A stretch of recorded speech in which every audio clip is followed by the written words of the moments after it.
Ebaveres, Lääne-Virumaal metsade ja soode rüppes peab mesilasi Harro.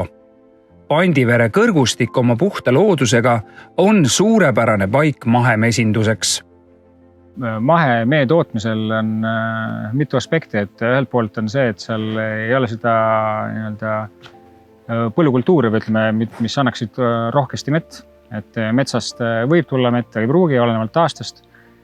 Seda mahepere sa ei taha viia kuskile ka nälgima. Et see uue asukoha leidmine, mis vastaks nende ootustele, et ka sealt mett tuleks.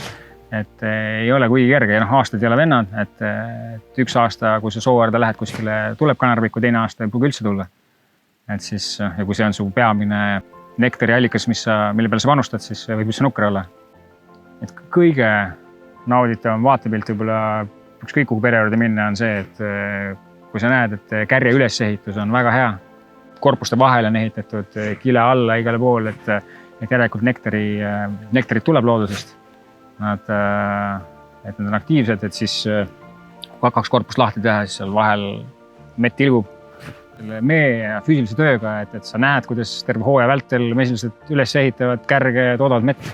Et siis see kõik kuidagi oli rahulduspaku.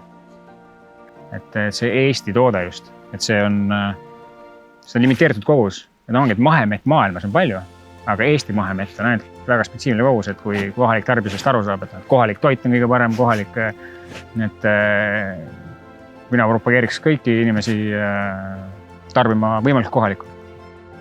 Iga lusikatäie mahemee taga on palju hoolt ja armastust. Iga suutäis kannab endas puhta looduse maitset, kui vaid oskad seda märgata. Nektari mesi jõuab sinuni kiirelt ja vahetult.